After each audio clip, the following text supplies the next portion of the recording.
3 weeks passed slowly on Archeon Prime. Claire Morrison attended diplomatic functions and smiled politely at delegates who barely acknowledged her presence. Jake Sullivan maintained security protocols and filed routine reports. To anyone watching, the human embassy continued its normal, unremarkable activities. But far from the central systems, something strange was happening. The first report came from a Cortani cargo hauler near the border regions. The ship was carrying grain to a mining colony when it simply stopped transmitting. Search and rescue teams found nothing. No debris, no distress beacon. No evidence the ship had ever been there except for its logged flight plan. The Cortani authorities blamed a navigation error. Perhaps the ship had jumped into a star or miscalculated its trajectory. These things happened occasionally, even with advanced technology. Then a second ship disappeared. Then a third. All in the same general region of space. Admiral Lisa Chen of the Velcron Defense Fleet reviewed the reports with growing concern. She sat in her command chair aboard the Sovereign Dawn, the pride of the Velcron military. The ship was over 2 kilometers long, bristling with plasma cannons and missile batteries. Its crew numbered 3,000. "Show me the pattern," she ordered her tactical officer. A holographic star map appeared before her. Red markers showed where ships had vanished. They were scattered across several light years, but there was a loose clustering pattern, all near the edge of explored space. "Could be pirates," suggested her first officer, a younger Velcron named Kresh. "Some of the outer colonies have complained about raids. Pirates don't make ships disappear without a trace," Lisa said. "They leave wreckage. They want witnesses to spread fear. This is something else." She sent her report to Fleet Command. They acknowledged it but took no immediate action. 5 ships out of thousands that traveled the spaceways every day. The losses were unfortunate but not alarming. On Archeon Prime, Jake received encrypted reports from Earth's monitoring stations. Human ships running in full stealth mode had detected something the Velcran sensors missed. Gravitational distortions, tiny ripples in space-time that suggested something large was moving through areas where nothing should be. He shared the data with Claire in their secured conference room. "Should we warn them?" Claire asked, studying the reports. "With what explanation?" Jake countered. "How do we tell them we detected something their advanced sensors missed? They'll ask how. They'll want to see our technology. We're not ready for that yet." Claire nodded slowly. "You're right. But people are dying. People have been dying for 5 years." Jake's voice was hard. "While the Council dismissed every warning we tried to give them. We tried to share intelligence 3 years ago. They accused us of making up threats to seem important. More ships disappeared. The number climbed to 8, then 12. The Cortani finally brought the issue to the Council, demanding investigation. The session was brief. Most delegates seemed unconcerned. Thresh of the Velcron Empire stood and proclaimed that his fleet would investigate the matter. A few patrol groups would be sent to the border regions. The mystery would be solved quickly. Claire requested permission to speak. It was granted, though several delegates made sounds of impatience. "Earth has detected unusual readings in the affected regions," she said carefully. "We would like to share our sensor data with the investigation team." Thresh's mandibles clicked in amusement. "Ambassador Morrison, your concern is noted but unnecessary. The Velcron military has been maintaining galactic security for 3,000 years. I doubt your primitive sensors have detected anything our systems missed. Nevertheless, we'd like to help. Your help is not needed." Thresh's tone made it clear the discussion was over. "Focus on your agricultural shipments, Ambassador. Leave military matters to those qualified to handle them." Claire sat down. She didn't argue. Jake saw the tension in her shoulders. Admiral Lisa Chen took her battle group to the border regions personally. 12 Velcron warships. Enough firepower to conquer a small planet. They spent days scanning empty space. Their sensors showed nothing unusual. No energy signatures. No debris fields. Just vast stretches of empty void between distant stars. "Maybe the cargo ships just malfunctioned," Kresh suggested. "All at once by coincidence." Lisa didn't believe in coincidences. She ordered the fleet to maintain high alert and continue sweeping the region. On the 3rd day, one of her scouts detected a brief anomaly. Something that might have been a gravitational fluctuation. But when they focused their sensors on the location, there was nothing there. "Probably a sensor ghost," the science officer reported. "Sometimes quantum fluctuations create false readings. but Lisa ordered all ships to converge on that location anyway. Something about this situation felt wrong. Her instincts, honed over decades of military service, were screaming warnings. They found nothing. The fleet returned to their patrol pattern. That night, another ship disappeared. This time, it was a Velcran military transport carrying supplies to a border outpost. It vanished mid-journey between one transmission and the next. Lisa felt a chill run through her chitin. Whatever was happening, it didn't care about military strength. It had just taken one of her ships. Back on Archeon Prime, the Council held an emergency session. The mood had shifted. Losing civilian cargo ships was unfortunate. Losing a military vessel was a threat. Various delegates proposed theories. A new type of pirate technology. An unknown spatial phenomenon. Even suggestions of rebel colonies attacking Council shipping. Claire sat in the observation gallery, silent. Jake stood beside her, equally quiet. They both knew the truth, but there was nothing they could say. Not yet. The Myrene delegate suggested increasing patrols. The Cortani wanted better sensor networks. Thresh demanded more military funding to expand the Velcran fleet presence in border regions. No one asked the humans for input. No one thought Earth might have useful information. The session ended with a resolution to form an investigation committee. They would study the disappearances and report back in 2 months. In the meantime, ships were advised to avoid the affected regions when possible. Jake checked his secure terminal that evening. More reports from Earth's Deep Space Monitoring Network. Captain Dan Price, who commanded humanity's long-range observation posts, had compiled extensive data. The gravitational anomalies were increasing in frequency. Whatever was causing them was getting bolder, or closer. "We need to accelerate the timeline," Jake said to Claire. "If we wait too long, I know." Claire stared at a star chart showing the disappearances. "But we stick to the plan. Everything has to be ready.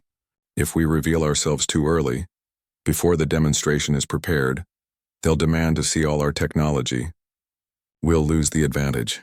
More ships will disappear. I know." Claire's voice was heavy with the weight of that knowledge. "I hate it as much as you do, but we tried to warn them. 3 years ago, they laughed at us, called us paranoid, accused us of seeking attention. We offered to share sensor data. They refused. We asked for resources to investigate. They denied our request. Humanity's fought this fight alone for 5 years," Jake said quietly. "Lost thousands of good people, while the Council slept safely, never knowing there was anything to fear. That's about to end." Claire turned away from the star chart. One way or another, it ends soon. The next day brought a new development that changed everything.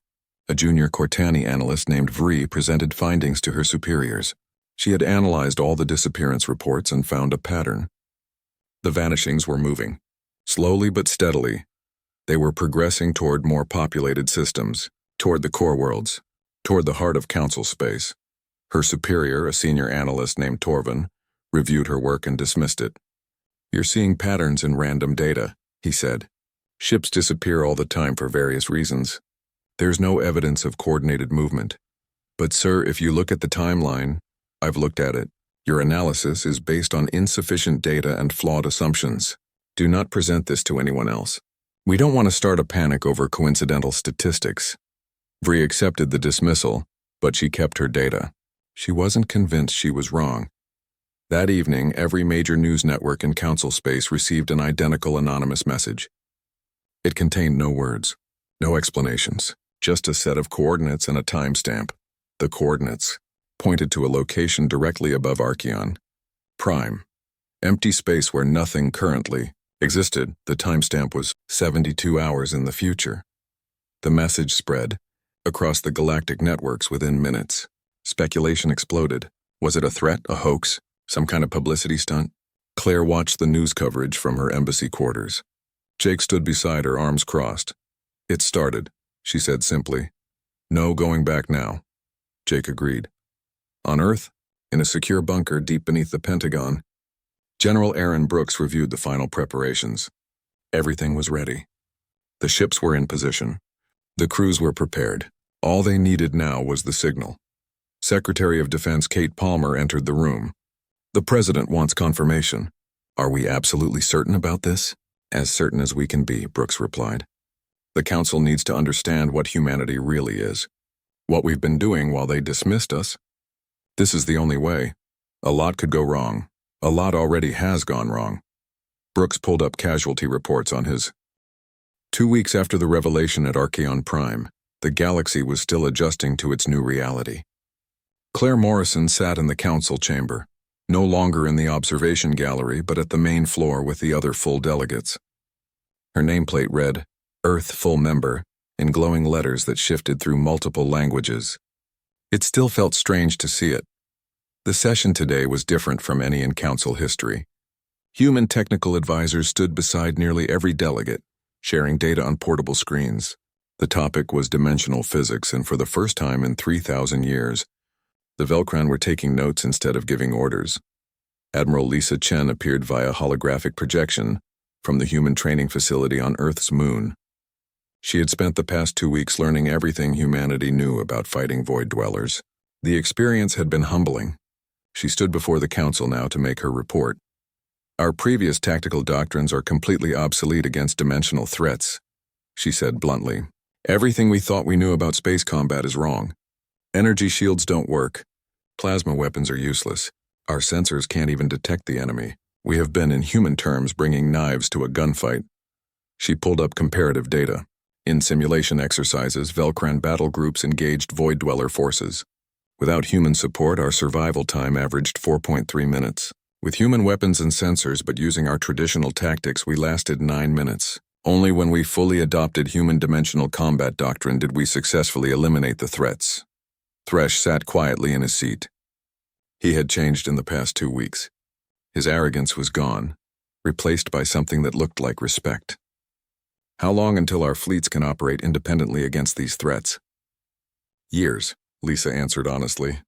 Maybe decades. Your entire military structure needs to be rebuilt from the ground up, not just new weapons, new ways of thinking. Your people are trained to fight in 3 dimensions. These battles happen in 7 or 8. Your brains need to be rewired to understand that. Jake Sullivan stood to present the integrated defense timeline. We've prioritized based on risk assessment. Core worlds will receive dimensional detection equipment first. We're installing sensor networks that can actually see void dwellers. Your military commanders are learning to interpret the data, but it's a slow process. The hardest part is getting people to believe what the sensors show them.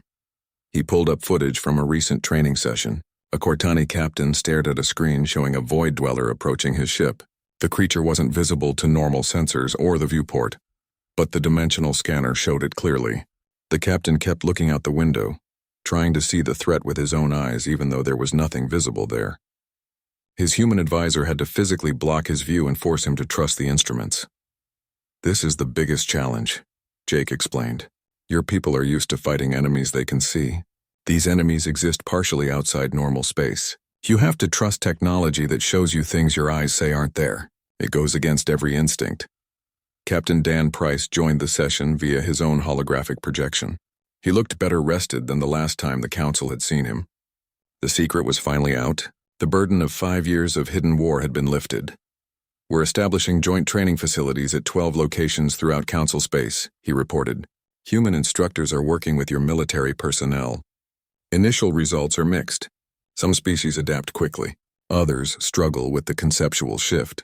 The Myrene Collective is actually doing quite well. Their natural ability to process multiple data streams helps them track dimensional signatures. A Myrene delegate spoke up, its voice carrying quiet pride. Our people have always been able to sense things others miss. Perhaps this is why. Perhaps, Dan agreed. We're identifying natural aptitudes across all species. Some of you will be better at certain aspects of dimensional combat than humans are. This isn't about human superiority. It's about finding the best way to use everyone's strengths. Claire took the floor again. We've also begun addressing the scientific knowledge gap. Every major university in council space now has access to Earth's dimensional physics research. We're not holding anything back, but I need to be clear about something important. She paused to let the translation catch up. This technology is dangerous. Incredibly dangerous. Weapons that can target dimensional space can also destabilize it. In the wrong hands, this knowledge could tear holes in reality that never close. We need agreements. Strict protocols. Absolute certainty that no one uses dimensional weapons for conquest or personal gain. The council murmured agreement. They had all seen what void dwellers could do. The idea of creating more such threats intentionally was terrifying. President Marshall appeared on the main screen again. Earth proposes the Treaty of Dimensional Integrity. No signatory may use dimensional technology for offensive purposes against other council members. Period. Any violation results in immediate sanctions and military intervention. We didn't save the galaxy from external threats just to let internal conflicts destroy it with our own weapons. The treaty language appeared on every delegate's screen. It was comprehensive and strict. Harsh penalties for violations. Mandatory inspections. Complete transparency in dimensional research. Thresh reviewed it carefully. This treaty essentially gives Earth veto power over all military applications of dimensional technology. You're asking us to trust you with enormous authority. Yes, Claire said simply. We are, because we've earned it. We've proven we'll use this power responsibly. We protected you for 5 years without asking for anything in return. We shared our technology the moment you were ready to accept it. We're not seeking dominance. We're seeking survival, for all of us. The vote on the treaty was unanimous. Trust had been established through action, not words. Earth had demonstrated its intentions clearly. But the council session wasn't over. There was one more crucial piece of business. The memorial. Claire stood beside a holographic display that showed 5,000 faces. Human faces. Men and women of every ethnicity and background. Some young, some older. All of them wearing military uniforms. All of them dead. These are the people who died protecting you, Claire said quietly. Most of them you never knew existed. They fought in secret. They died in secret. Their families were told they perished in training accidents or ship malfunctions. Classified causes of death, sealed records, but now you know the truth. She let the faces scroll slowly, each one visible for several seconds. Long enough to see them as individuals, as people, not statistics. Lieutenant Peter Hayes died holding off 3 void dwellers while a Velcran cargo ship escaped. The crew never knew what happened. They thought it was just a sensor malfunction that resolved itself. Another face. Commander Nicole Grant, killed when her ship was consumed by a dimensional parasite. She set the self-destruct manually to prevent it from reaching a Cortani colony. Another, Ensign Chris Martin, age 22, died in his first combat mission protecting a Myrene research station. He had been in the fleet for 6 months. The faces kept scrolling. 5,000 stories. 5,000 sacrifices. The council chamber was absolutely silent. Several delegates were openly weeping. Earth proposes the construction of a memorial here on Archeon Prime, Claire continued. A place where the names of all who died protecting the galaxy can be remembered. Not just humans. Any species. Any soldier who falls fighting dimensional threats. Their names will be recorded forever. The proposal passed without discussion. Without debate. It was simply right. Admiral Lisa Chen spoke again, her voice thick with emotion. The Velcran Empire will contribute resources to this memorial. It is the least we can do. We failed to see the threat. We failed to help. We failed to even acknowledge there was something worth fighting. Our pride blinded us. Let this memorial remind us. Never to be so blind again. Other delegates pledged. Contributions. Money. Materials. Labor. The memorial would be the largest structure on Archeon Prime, a towering monument to sacrifice and vigilance, to those who fought in darkness so others could live in light. The session ended with Claire making one final announcement. The human fleet will remain on alert. We're still fighting this war every day. Just this morning we engaged void dwellers at the Kepler frontier. 3 human ships damaged, but the incursion was stopped. Tomorrow there will be another battle. And the day after that, this is our reality now. Our shared reality. She looked around at all the delegates. But we're not alone anymore. You know the truth now. You're learning to fight. Together we're stronger. Together we can hold the line. Jake added a final tactical note. We're also exploring ways to take the fight to the dimensional threats. The refugees who taught us this technology came from somewhere. There might be other civilizations out there fighting the same battles. We're trying to establish communication across dimensional barriers. If we can find allies in other realities, we might be able to stop the void dwellers at their source. The implications were staggering, not just defending against attacks, but potentially launching counterattacks into other dimensions. It was a war on a scale the Council had never imagined. 1 month later, the UES horizon maintained position above Archeon Prime. The last hour felt longer than the previous 72 combined. Admiral Lisa Chen stood on the bridge of the Sovereign Dawn, her compound eyes fixed on the tactical displays. Around Archeon Prime, 500 warships held perfect formation. Every sensor array in the system focused on the coordinates from the mysterious message. The view screens showed empty space, just stars in the distance and the soft glow of Archeon Prime's blue sun. Nothing unusual, nothing threatening. 10 minutes, her tactical officer announced. Lisa's mandibles clicked nervously. She had fought in 3 wars during her long career. She had commanded fleets against pirates and put down rebellions. But she had never felt this kind of tension. There was something deeply wrong about this situation. An enemy that announces exactly where and when it will appear. That was either supreme confidence or a trap, maybe both. On Archeon Prime, billions watched the live feeds. Every news network in Council space had cameras pointed at the coordinates. Commentators speculated endlessly about what would appear. Some predicted a new alien species making first contact. Others worried about an invasion force. A few dismissed the whole thing as an elaborate hoax. In the council chamber, every delegate was present. Even species that normally sent junior representatives had their senior ambassadors in attendance. The atmosphere was tense, fearful, but also curious. Thresh stood near the central platform, his massive frame radiating confidence. Whatever appears, it will face the full might of galactic civilization, he announced to the assembled delegates. This is a demonstration of our unity and strength. Several delegates murmured agreement. The Cortani representative glowed more brightly, a sign of agitation among her kind. The Myrene collective maintained its usual silent presence. Claire Morrison sat in the human observation gallery. She had changed into a formal diplomatic uniform. Jake Sullivan stood beside her in full military dress. Both of them looked calm, but Jake's hand rested near his sidearm and Claire's fingers drummed a slow pattern on her armrest. 5 minutes came the announcement across all channels. The assembled fleets tightened their formations. Weapon systems powered up. Shields reached maximum strength. Fighter squadrons launched from carrier ships, creating clouds of small attack craft around the larger vessels. If anything hostile appeared, it would face an instant response. Captain Dan Price watched from Earth's Deep Space Monitoring Station, hidden in the outer reaches of humanity's solar system. His screens showed data the Council's sensors couldn't detect. Gravitational readings, dimensional fluctuations, the telltale signs of humanity's cloaking technology preparing to deactivate. All Blackbird units report ready, his communications officer said. Dan nodded. He had served in the secret fleet for 12 years. He had fought the things that existed between dimensions. He had seen friends die protecting a galaxy that didn't know it needed protecting. Today, that would change. 2 minutes. Across council space, people stopped what they were doing to watch. Children in schools, workers in factories, families in their homes. Everyone wanted to see what would happen. The mysterious message had captured the galaxy's attention completely. In the Pentagon on Earth, General Aaron Brooks stood beside President Henry Marshall. Secretary Palmer was there too, along with the Joint Chiefs. They watched the same feeds as everyone else, but they knew what was coming.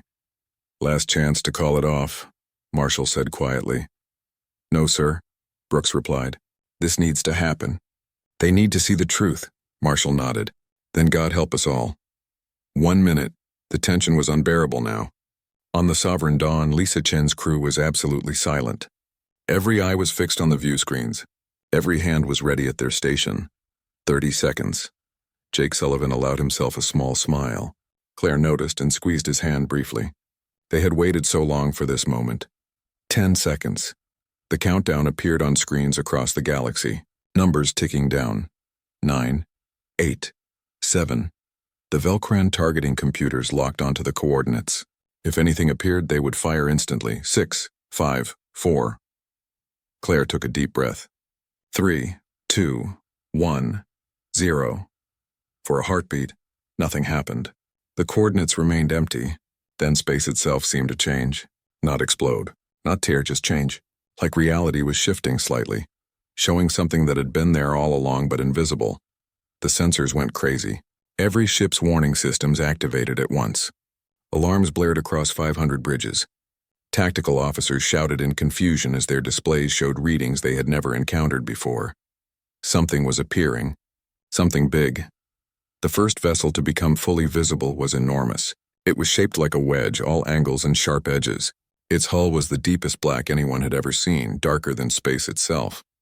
It absorbed light instead of reflecting it. The ship was the size of a small moon, bristling with weapon systems that made the Velcran Armada's arsenal look primitive. But it wasn't alone. More ships decloaked around it. Sleek destroyers appeared like ghosts becoming solid. Heavy cruisers materialized in perfect formation. Carriers the size of cities phased into view. They surrounded Archeon Prime in a sphere of steel and technology that shouldn't exist. Dozens of ships became hundreds. Hundreds became thousands. They filled the space around the station, around the Council's fleet, around everything.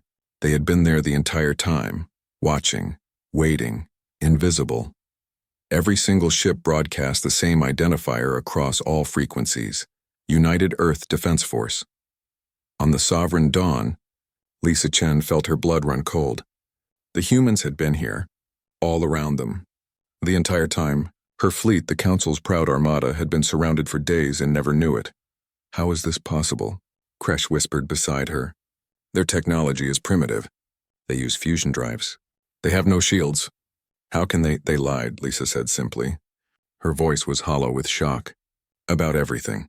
The council chamber erupted in chaos. Delegates shouted in a dozen languages. Some demanded explanations. Others called for immediate attack. A few simply stared in stunned silence at the view screens showing the impossible fleet. Thresh's confidence had evaporated. His mandibles clicked rapidly, a sign of extreme agitation among Velcrons. This is impossible. Impossible. Humans don't have this technology. They can't have this technology. Claire Morrison stood slowly. All eyes in the chamber turned to her. She walked to the central platform with measured steps. When she spoke, her voice was amplified across every communication channel in the system. The Galactic Council questioned humanity's ability to contribute to galactic security, she said calmly. You denied our petition for membership based on your assessment of our technological capabilities. You dismissed our warnings about border region anomalies. You refused our offers of assistance. She paused, letting that sink in. Consider this our answer. On a dozen screens, tactical data began streaming. Maps appeared showing regions of space, timestamps, battle reports, footage that no one in the Council had ever seen before. Human ships engaging massive crystalline entities that phased in and out of normal reality. Creatures that looked wrong, like they existed in more dimensions than the eye could perceive. Battles fought in complete silence because there was no one to witness them, no one to help, no one who even knew they were happening. A Cortani delegate gasped as she recognized one of the locations. That's the Helix Nebula. We have mining colonies there. Had, Claire corrected. 5 years ago, a Void Dweller incursion threatened to consume your colonies. 23 human ships held the line while your miners evacuated. 14 of those ships were destroyed. The rest managed to drive the entities back into dimensional space. Your miners never knew what happened. They thought it was just a solar storm that caused the evacuation order. More footage played. More battles. More evidence of a secret war that had raged while the galaxy slept peacefully. Captain Dan Price appeared on the main screen, broadcasting from his monitoring station. His face was weathered, scarred.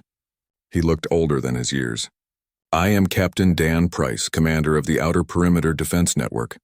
For 12 years I have served in humanity's invisible fleet. We have fought enemies that exist outside normal space-time, creatures that consume matter and energy at the quantum level, things that your sensors cannot detect because they exist partially in dimensions your science claims don't exist. He pulled up more tactical data. The disappearances you've been investigating. The ships that vanished without trace. Those were Void Dweller attacks. We stopped dozens more that you never knew about. We have been protecting you. All of you. While you laughed at our primitive technology and told us to stick to farming. Admiral Lisa Chen stared at her tactical display in horror. It was showing her fleet's positions from the past week. Every patrol route, every formation change, every communication. The humans had recorded everything. They had been watching the entire time, invisible and undetected. Her science officer was frantically running analysis on the human ships. Admiral, their cloaking technology. It's not just visual stealth. They're phasing partially out of dimensional space. That's why our sensors couldn't detect them. They weren't hiding from our sensors. They were existing in a space our sensors can't measure. That's impossible, Lisa whispered. But she was looking at the evidence. Thousands of human ships, now fully visible. The Great Hall of Archeon Prime stretched for nearly a kilometer. Its walls were made of transparent crystal that showed the stars beyond. Inside, representatives from 47 different alien species sat in circular rows. Their seats rose higher and higher, creating a massive bowl shape. At the center stood a single platform where speakers could address the entire council. Claire Morrison stood in the observation gallery. She wore a simple blue suit, the official uniform of Earth's diplomatic corps. Her blonde hair was pulled back in a tight bun. She kept her face calm, but her green eyes watched everything carefully. Beside her stood Jake Sullivan, a tall man with dark hair and the rigid posture of a career military officer. His uniform was black with silver trim. Neither of them spoke as the council session began, the chamber filled with sounds. Clicks, whistles, deep rumbles, and high-pitched chirps mixed together as the universal translator worked to make sense of it all. The massive holographic display at the center showed the current topic in glowing letters that shifted to match each species' language. Today's topic was humanity's petition for full council membership. Ambassador Thresh of the Velcron Empire rose from his seat. He was over 3 meters tall with a body covered in dark green chitin. His forearms gestured widely as he spoke. His voice came through the translator as a deep, condescending tone. "The human petition for membership is premature," Thresh said. His compound eyes reflected the light in strange patterns. "Earth has been part of our galactic community for only 70 years. They are children playing at diplomacy. Their technology is primitive. Their understanding of space limited." Claire's jaw tightened slightly. Jake noticed but said nothing. They had expected this. Another delegate rose. This one was Cortani, a species that looked almost like floating jellyfish made of light. The translator gave its voice a musical quality. "The Velcran delegate speaks truth. Humanity's fusion drives are outdated. Their weapons are crude. They lack even basic energy shielding. What can they contribute to this council besides raw materials and agricultural products?" Laughter rippled through the chamber. Not cruel exactly, but dismissive. The sound of adults humoring a child who has to sit at the grown-up table. Claire kept her face neutral. She had practiced this expression in the mirror for months. Show nothing. Give them nothing to use against Earth. A third delegate spoke, this one from the Myrene Collective. "Perhaps in another century humanity will have developed sufficiently. For now, observer status is appropriate. They may watch and learn, but they should not vote on matters they cannot understand." The voting began. The holographic display showed each species' decision. One by one they appeared. Red symbols filled the screen. Each one meant no. The vote was unanimous. Earth's petition for membership was denied. Claire stood slowly. She walked to the communication console and pressed a button. "Earth Embassy acknowledges the Council's decision. We thank you for your consideration." Her voice was steady, professional. It gave away nothing of what she felt inside. As the session ended, delegates began to leave. Many ignored the humans completely. Others gave them looks that might have been pity. Thresh approached Claire directly. His huge form cast a shadow over her. "Ambassador Morrison," he said, managing to make her title sound like an insult, "please do not feel discouraged. Every species must start somewhere. The Velcran Empire would be happy to assist Earth in developing better mining operations. Your planet has excellent mineral deposits. Focus on what your people do well." Claire smiled politely. "That's very kind of you, Ambassador Thresh. Earth will certainly consider all opportunities." Good, good. Thresh's mandibles clicked in what might have been a smile. "Leave the difficult work of protecting the galaxy to those of us with proper military capabilities. Your little patrol boats are charming, but they would be useless in a real conflict." Jake's hand moved slightly toward his sidearm before he stopped himself. Claire touched his arm gently. "A warning. We understand our limitations," Claire said smoothly. "Thank you for your advice." Thresh nodded and moved away, already talking to another delegate about trade routes. When they were finally alone in the observation gallery, Jake let out a slow breath. "That arrogant piece of not here," Claire interrupted quietly. "We're being monitored. Always assume we're being monitored." They walked back to the human embassy section in silence. The corridors of Archeon Prime were wide enough for the largest species to move comfortably. Humans felt small here. That was intentional, Jake had always thought. Keep the lesser species feeling small. Inside the embassy, behind secured doors and signal jammers, Claire finally let her professional mask drop. She sat heavily in a chair and rubbed her temples. 70 years, she said quietly. 70 years of playing nice. Of pretending to be impressed by their technology. Of letting them think we're primitive. Jake poured her a glass of water from the dispenser. The plan is working. They completely underestimate us, I know. Claire took the water but didn't drink it. I just hate it sometimes. Watching them laugh at us. Acting grateful when they insult us to our faces. It won't be much longer now. Jake moved to the secure communication terminal. His fingers moved quickly over the controls, entering multiple encryption codes. The timeline is almost complete. Claire watched him work. They really think we're no threat at all. That's exactly what we need them to think. The terminal came to life, showing a direct encrypted channel to Earth. To the Pentagon. To people who made decisions that would change everything. Jake typed a simple message. Just a few words, but they carried enormous weight. They've made their position clear. Proceed with the demonstration. He hit send. The message disappeared into the quantum encryption, traveling faster than light back to Earth. Back to people who had been waiting for this signal for years.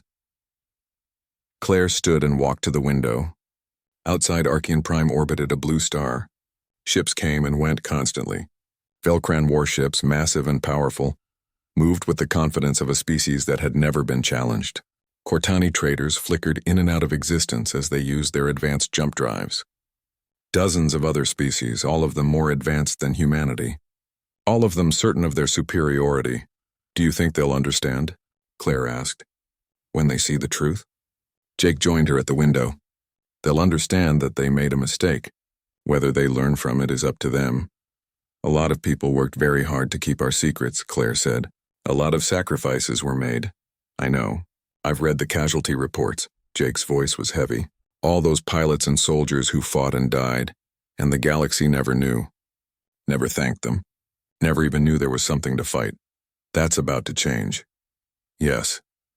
Jake looked at the Velcran warships with their intimidating weapons arrays. In about 3 weeks, everything changes. Claire turned away from the window. She moved to her desk and began composing reports. Official responses to the Council's decision. Polite letters thanking various delegates for their time. All the bureaucratic work of maintaining the fiction that Earth was disappointed but understanding. Jake watched her work for a moment, then returned to his own duties. Security reports. Guard rotations. All the normal activities of an embassy military attaché. Nothing that would draw attention. But in his mind, he was counting down. 3 weeks. 21 days. Then the galaxy would learn what humanity really was. What they had really been doing for the last 5 years while the Council dismissed them as primitive and irrelevant. He allowed himself a small smile. It would be worth the wait. The looks on their faces would be worth everything. Outside the window, a Velcran destroyer passed by. Its captain certainly felt powerful and secure. Jake wondered how that captain would feel when the truth came out. When they learned that human ships had been following them for years completely undetected. Watching, learning, preparing. The message had been sent. The countdown had begun.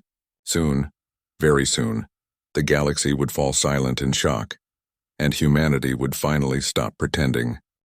The silence that followed the battle was absolute. 500 Council warships floated in formation, their crews stunned into speechlessness. The human fleet remained visible, thousands of ships maintaining their sphere around Archeon Prime. The contrast was impossible to ignore. The Council had assembled their greatest military force in history, and humanity had been surrounding them the entire time without being detected. Admiral Lisa Chen finally found her voice. Tactical analysis. How did they kill those things? Her science officer worked frantically at his console. Their weapons are operating on quantum frequencies we've never encountered. They're not just firing energy. They're manipulating the dimensional barriers between realities. The beams we saw were targeting the Void Dweller's connection to our dimensional space. And we have no defense against such weapons? The science officer hesitated. Our shields weren't designed to stop attacks from other dimensions. We didn't know other dimensions existed in any practical sense. It's all been theoretical physics. But the humans made it real. They weaponized dimensional theory.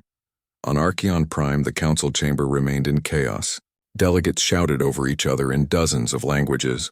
The universal translator struggled to keep up with all the simultaneous conversations. Some demanded answers. Others wanted immediate action. Several smaller species representatives looked terrified. Thresh stood frozen at his position. His forearms hung limply at his sides. For 3,000 years, the Velcran Empire had been the dominant military power in the galaxy. They had crushed rebellions and conquered systems. Their technology was the envy of dozens of species, and in 17 minutes humanity had demonstrated that all of it was obsolete. The Cortani representative, her luminescent form flickering with agitation, managed to make herself heard. How long? How long have you been hiding this capability? Claire Morrison remained at the central platform. She looked tired suddenly. The professional mask she had worn for years had cracked slightly. Earth made first contact with dimensional refugees 23 years ago. They were fleeing something they called the Void Swarm, creatures that consume entire realities by phasing through dimensional barriers and eating them from the inside out. She pulled up more data on the holographic displays. These refugees taught us to see beyond three-dimensional space. They shared their knowledge because they were desperate, and we were the first species they found that could understand it. Our scientists worked with theirs. We built new sensors, new engines, new weapons, all of it based on physics the rest of the galaxy hasn't discovered yet. Why didn't you share this knowledge? The question came from a Myrene delegate. We tried, Jake Sullivan said, his voice hard. 18 years ago, Earth approached the Council with preliminary findings about dimensional physics. We were told our theories were impossible, that human scientists clearly didn't understand proper quantum mechanics. Our papers were rejected from every galactic scientific journal. We were advised to focus on established science and stop wasting everyone's time with nonsense.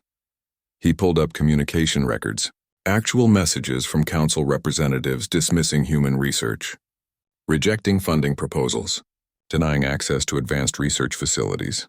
So we built our own facilities, Jake continued. We worked with the dimensional refugees in secret. We developed the technology ourselves. And when we finally encountered the Void Dwellers 5 years ago, we were ready. Barely. That first battle cost us 40 ships and 3,000 lives. But we learned. We adapted. We got better at fighting them. More footage appeared on the screens. Battles from 5 years ago, shaky and desperate. Human ships being torn apart by Void Dwellers. Crews dying as their vessels were consumed at the quantum level. Then newer footage showing improved tactics. Better weapons. Ships that could phase in and out of dimensional space just like the creatures they fought. A junior Cortani delegate, one Claire recognized as Vree, spoke up hesitantly. I found the pattern. In the disappearances, they were moving toward core systems. I tried to report it, but I was told I was seeing patterns in random data. Her superior, Torvin, had the decency to look ashamed. I apologize. I should have listened. Yes, Claire said simply. You should have. Because while you ignored the pattern, 3 more ships disappeared. 2 civilian vessels and 1 military transport. 67 people died. Humans saved another 14 ships in that same period, but we couldn't save everyone. We weren't everywhere at once. President Henry Marshall appeared on the main screen, broadcasting from the White House. He looked old and tired. The weight of 5 years of secret war showed in the lines on his face. Members of the Galactic Council, he began. Humanity does not enjoy having deceived you. We take no pleasure in the revelation that we possess superior technology. We would have much preferred to develop this capability alongside you, as partners and equals, but you made that impossible. He gestured to someone off-screen and more data appeared. These are casualty reports. 5,312 human military personnel killed in action against Void Dwellers.